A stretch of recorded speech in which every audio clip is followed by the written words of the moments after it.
லஞ்சம் பெற்றே அரசு வழக்கறிஞர்கள் நியமனம் செய்யப்படுவதாக தாவேகா வழக்கறிஞர் ஞான சௌந்தரி வழக்கு தொடர்ந்திருக்கிறார். இதுகுறித்த கூடுதல் விவரங்களை தருகிறார் சிறப்பு செய்தியாளர் ரமேஷ்குமார். ரமேஷ்குமார், விவரம்.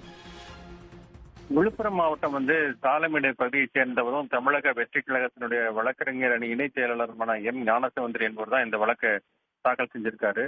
அதுல தமிழக அரசு ஜூன் 5ஆம் தேதி வெளியிட்ட அந்த அறிவிப்பாணையில பட்டியலினத்தைச் சேர்ந்த நடுத்தர வர்க்கத்தைச் சேர்ந்த நான் தாவேகா மாவட்ட செயலாளர் என் மோகன்ராஜோட அவரோட அறிவுறுத்தலின் பேர்ல மகளிர் நீதிமன்றத்துல அரசு சிறப்பு வழக்கறிஞர் பணிக்கும் மாவட்ட முதன்மை மற்றும் சார்பு நீதிமன்றங்கள் அரசு கூடுதல் குற்றவியல் பணிகளுக்கும் விண்ணப்பித்ததா அவர் தெரிவித்திருக்கிறார். விண்ணப்பித்தம் செய்வதற்கான கெடு ஜூன் 29ஆம் தேதி மாலை என அறிவிக்கப்பட்ட அந்த நிலையில அன்றைய தினமே பிற்பகல்ல நியமன பட்டியல் என வாட்ஸ்அப்ல தகவல் பரவியதாகவும் இது குறித்து மாவட்ட செயலாளர் விசாரித்த போது அதுதான் இறுதிப்பட்டியல் என கூறியதாக அவர் அதிர்ச்சி அடைந்ததாக குறிப்பிட்டிருக்கிறார். ஒரு அரசு வழக்கறிஞர் நியமனத்துக்கு 5 லட்சம் ரூபாய் முதல் 30 லட்சம் ரூபாய் வரை லஞ்சம் பெற்றுக்கொண்டு பல்வேறு அரசியல் கட்சிகளைச் சேர்ந்த வழக்கறிஞர்களே அரசு வழக்கறிஞர்களாக நியமிக்கப்படுகின்றனர் என்றும் தாவேகா மாவட்ட செயலாளர் மோகன்ராஜ் மாவட்ட ஆட்சியர் ஆகியோர் கூட்டு சேர்ந்து தாவேகா பொதுச் செயலாளரும் அமைச்சருமான புஷ் ஆனந்த் பரிந்துரை அடிப்பில் இந்த நியமனத்தை நடத்துவதாக குற்றம் சாட்டியிருக்கிறாரு. தங்கள் கட்சியினுடைய தலைவரும் தமிழக முதலமைச்சருமான விஜய் தனது ஆட்சியில லஞ்சம், ஊழல், விதிமீறல் ஆகியவற்றை அனுமதிக்க மாட்டேன் என்று கூறி வரும் நிலையில சட்டத்துறை செயலாளர், மாவட்ட ஆட்சியர், பொதுச் செயலாளர் கட்சியினுடைய பொதுச் செயலாளர் ஆனந்த் ஆகியோர் அரசு வழக்கு நியமனத்தில் முறைகேட்டில் ஈடுபட்டுள்ளதாக அவர் சுட்டிக்காட்டியிருக்கிறார். இவர்கள் மீது நடவடிக்கை எடுக்க வேண்டிய பொறுப்பு முதல்வருக்கு உள்ளதாகவும் அந்த மனுவில் தெரிவிச்சிருக்காரு. எனவே இந்த அரசு வழக்கு நியமனத்தில் தனக்கு வாய்ப்பளித்து நியமனங்களை மேற்கொள்ள உத்தரவிட வேண்டும் என்றும் அதுவரை அந்த அறிவிப்பு ஆணைக்கு தடை விதிக்க வேண்டும் என்று கேட்டுக்கொண்டிருக்கிறார். இந்த வழக்கு தான் விரைவில் விசாரணைக்கு வர இருக்கிறது.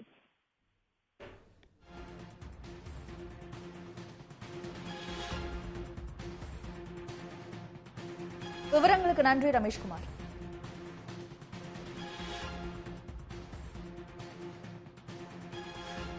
லஞ்சம் பெற்றே நியமனம் நடைபெறுவதாக தாவேகா வழக்கறிஞர் வழக்கு தொடர்ந்திருக்கிறார். அரசு வழக்கறிஞர்கள் நியமனம் செய்யப்படுவதாக அவர் புகார் தெரிவித்திருக்கிறார். தாவேகா விழுப்புரம் மாவட்ட வழக்கறிஞர் அணி இணை செயலாளர் ஞான சௌந்தரி இந்த வழக்கை தொடர்ந்திருக்கிறார்.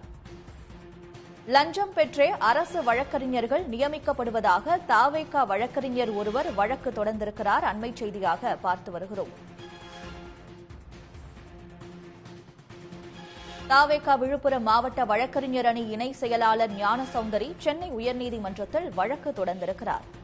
லஞ்சம் பெற்றே அரசு வழக்கறிஞர்கள் நியமனம் செய்யப்படுவதாக தாவேகா வழக்கறிஞர் ஞான சௌந்தரி வழக்கு தொடர்ந்திருக்கிறார்.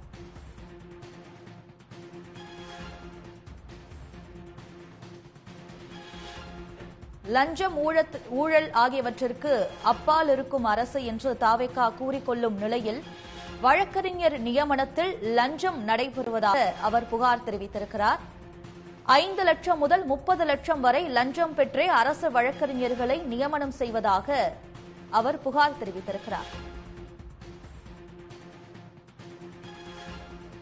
முறைகேட்டில் ஈடுபடுபவர்கள் மீது நடவடிக்கை எடுக்க வேண்டிய பொறுப்பு முதலமைச்சர் விஜய்க்கு உள்ளது என்றும் அவர் மனுவில் குறிப்பிட்டிருக்கிறார்.